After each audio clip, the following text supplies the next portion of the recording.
बंधुओं नमस्कार। और कल की वीडियो में आपने सुना था कि जिस समय ब्रह्मा जी सृष्टि के विस्तार को आगे बढ़ाने के लिए चिंतन कर रहे थे और उनके प्रयास बहुत ज़्यादा फलीभूत नहीं हुए और उन्होंने सोचा कि कहीं देव ही तो मेरे कार्य में विघ्न नहीं डाल रहे हैं। तो ऐसा सोचते सोचते उनके शरीर के दो भाग हो गए। एक भाग मनु कहलाया और दूसरा भाग शत्रुपा कहलाई। और ब्रह्मा जी की कृपा से फिर उन दोनों ने मिलकर सृष्टि को आगे बढ़ाया। आज यहाँ पर इस वीडियो में पूछते हैं आगे विदुर जी आगे क्या पूछते हैं, देखिए। तो इस अध्याय में आज सुखदेव जी कहते हैं कि राजन, मुनिवर मैत्रेय जी के मुख से जब उन्होंने ऐसी परम पुण्यमयी कथा सुनी तो विदुर जी को बड़ा अच्छा लगा, क्योंकि भगवान की लीला में उनका अत्यंत प्रेम हो गया था। तो फिर विदुर जी ने कहा कि मुने, स्वयंभू ब्रह्मा जी के प्रिय पुत्र जो महाराज स्वयंभू मनु थे, अपनी प्रिय पत्नी शत्रुपा को पाकर फिर उन्होंने क्या किया, आगे पूछ रहे हैं। कहते हैं कि आप साधु शिरोमणि हैं, आप मुझे आदिराज राजर्षि स्वयंभू मनु का पवित्र चरित्र सुनाइए। श्री विष्णु भगवान के शरणापन्न थे, इसलिए उनका चरित्र सुनने में मेरी बहुत बड़ी श्रद्धा है। जिनके हृदय में श्री मुकुंद के चरणारविंद विराजमान हैं, उन भक्त जनों के गुणों को श्रवण करना ही मनुष्य के बहुत दिनों तक किए हुए शास्त्राभ्यास के श्रम का मुख्य फल है, ऐसा विद्वानों का श्रेष्ठ मत है। तो सुखदेव जी कहते हैं कि राजन, विदुर जी सहस्राशीर्षा भगवान श्रीहरि के चरणाश्रित भक्त थे। उन्होंने जब विनय पूर्वक भगवान की कथा के लिए प्रेरणा की, तब मुनिवर मैत्रेय का रोम रोम प्रसन्नता से खिल उठा और उन्होंने कहा, तो मैत्रेय जी बोले कि जब अपनी भार्या शत्रुपा के साथ स्वयंभू मनु का जन्म हुआ, तब उन्होंने बड़ी नम्रता से हाथ जोड़कर ब्रह्मा जी से कहा कि भगवान, एकमात्र आप ही समस्त जीवों के जन्मदाता हैं और जीविका प्रदान करने वाले पिता हैं। तथापि हम आपकी संतान ऐसा कौन सा कर्म करें जिससे आपकी सेवा बन सके।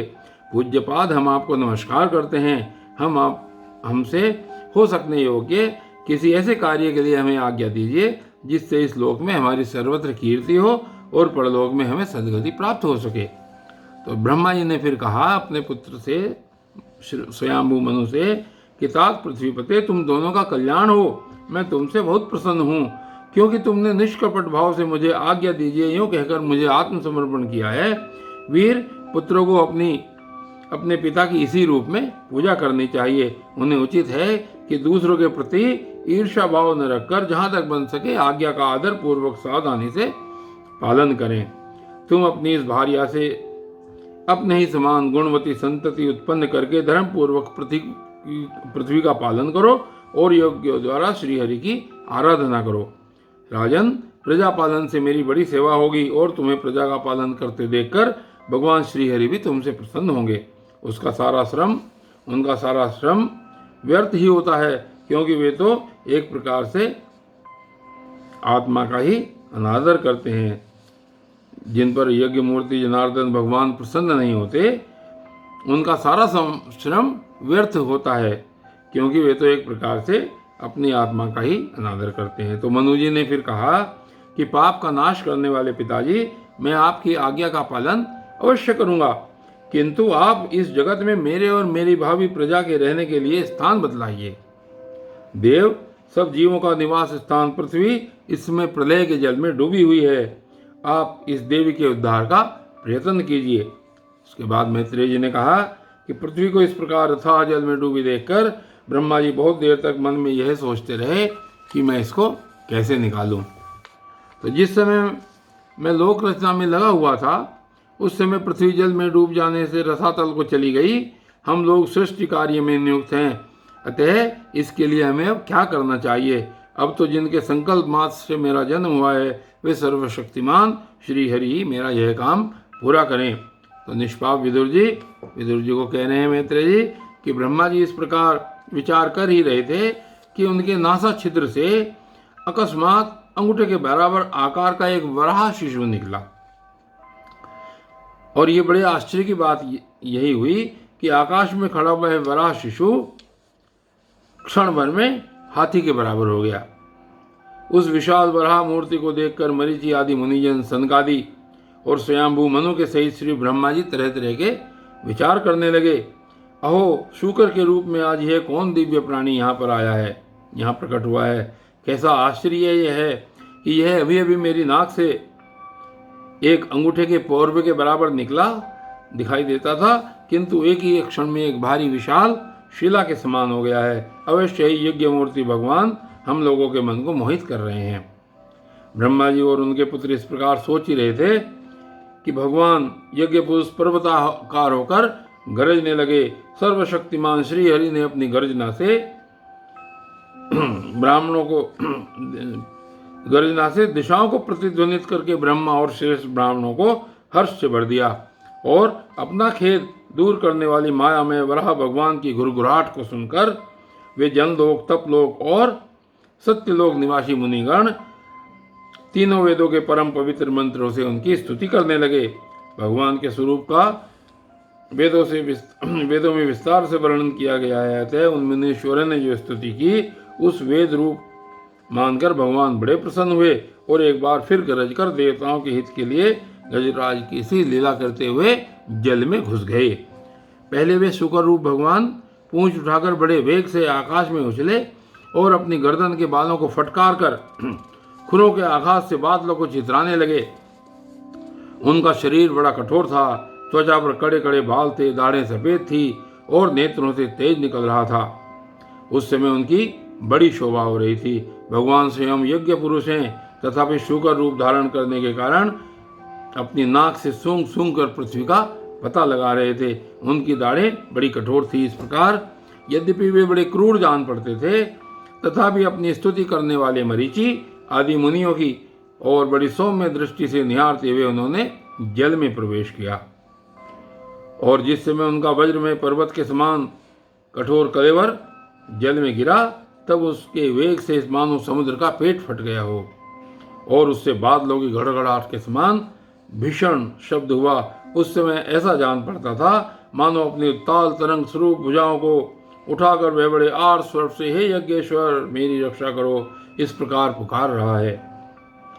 तब भगवान यज्ञ मूर्ति अपने बाण के समान पहने खुरों से जल को चीरते हुए उस पार जल राशि के उस पार पहुंचे जहां रसातल में उन्होंने समस्त जीवों की आश्रयभूता पृथ्वी को देखा, जिसे कल्पांत में शयन करने के लिए उद्यत श्री हरि ने स्वयं अपने ही उदर में लीन कर लिया था।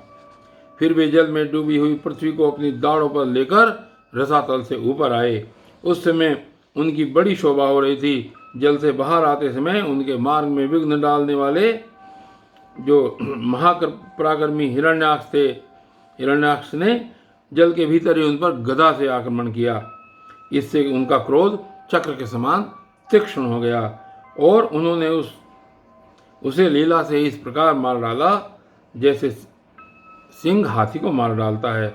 उस समय उसके रक्त से थूथनी तथा कनपटी सन जाने के कारण वे ऐसा जान पड़ते थे मानो कोई गजराज लाल मिट्टी के टोल में टक्कर मार कर आया हो। कहते हैं कि तात जैसे गजराज अपनी दांतों पर कमल पुष्प धारण कर ले, उसी प्रकार अपने सफ़ेद दांतों की नोक पर पृथ्वी को धारण कर जल से बाहर निकले हुए तमाल के समान नीलवर्ण वराह भगवान को देखकर ब्रह्मा मरीचि आदि को निश्चय हो गया कि ये भगवान ही हैं। तब वे हाथ जोड़कर वेद वाक्यों से उनकी स्तुति करने लगे। तब ऋषियों ने कहा कि भगवान अजित आपकी जय हो यज्ञपते, आप अपने वेदत्रयी रूप विग्रह को फटकार रहे हैं, आपको नमस्कार है। आपके रोमकूपों से में संपूर्ण यज्ञ लीन हैं। आपने पृथ्वी का उद्धार करने के लिए ही यह शुकर रूप धारण किया है, आपको नमस्कार है। देव दुराचारियों को आपके इस शरीर का दर्शन होना अत्यंत कठिन है, क्योंकि यह यज्ञ रूपी है। इसकी त्वचा में गायत्री आदि छंद, रोमावली में कुश, नेत्रों में घृत तथा चारों चरणों में होता, ऊर्ध्वयु, उद्गाता और ब्रह्मा, इन चारों ऋत्विजों के कर्म हैं। ईश आपकी थूथनी, मुख का जो अग्रभाग है में शुक्र है, नासिका छिद्र में श्रुआ है, उदर में ईड़ा जो यज्ञीय भक्षण पात्र है, कानों में चमस है, मुख में प्राशिस्त्र यानी कि ब्रह्म भाग पात्र है, और कर्ण छिद्र में यह कर्ण छिद्र में ग्रह यानी कि सोम पात्र है। भगवान आपका जो चबाना है वही अग्निहोत्र है।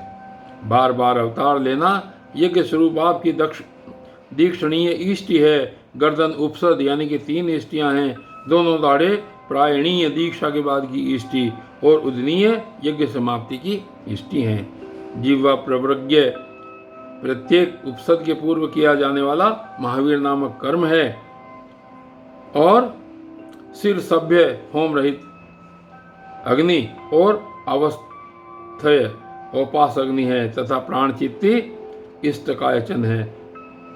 देव आपका वीर्य सोम है। आसन बैठना प्रातः सवनादि 3 सवन हैं। 7 धातु अग्निष्टोम, अत्यग्निष्टोम, उक्त षोडशी वाजपेय, अतिरात्र और आप्तोर काम है।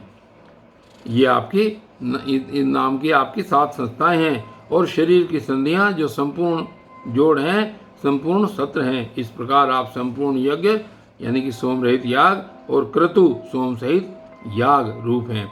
यज्ञानुष्ठान रूप इष्टियां आपके अंगों को मिलाए रखने वाली मांसपेशियां हैं। समस्त मंत्र, देवता, द्रव्य, यज्ञ और कर्म आपके ही स्वरूप हैं। आपको नमस्कार है। वैराग्य, भक्ति और मन की एकाग्रता से जिस ज्ञान का अनुभव होता है वह आपका स्वरूप ही है, तथा आप ही सबके विद्या गुरु हैं। आपको पुनः प्रणाम है। पृथ्वी को धारण करने वाले भगवान आपकी दाढ़ों की नोक पर रखी हुई है। पर्वत आदि मंडित पृथ्वी ऐसी सुशोभित हो रही है जैसे वन में से निकलकर बाहर आए हुए किसी गजराज के दांतों पर पत्रयुक्त कमलिनी रखी हो। आपके दांतों पर रखे हुए भूमंडल के सहित आपका यह वेद में वराह विग्रह ऐसा सुशोभित हो रहा है जैसे शुक्रों पर छाई हुई मेघमाला से कुल पर्वत की शोभा होती है। नाथ, चराचर जीवों के सुख पर्यंत रहने के लिए आप अपनी पत्नी इस जगन माता पृथ्वी को जल पर स्थापित कीजिए।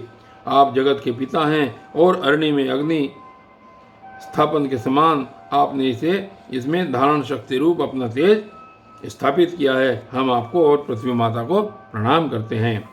प्रभु, रसातल में डूबी इस पृथ्वी को निकालकर लाने का साहस आपके सिवा और कौन कर सकता था, किंतु आप तो संपूर्ण आश्चर्यों के आश्रय हैं। आपके लिए यह कोई आश्चर्य की बात नहीं है।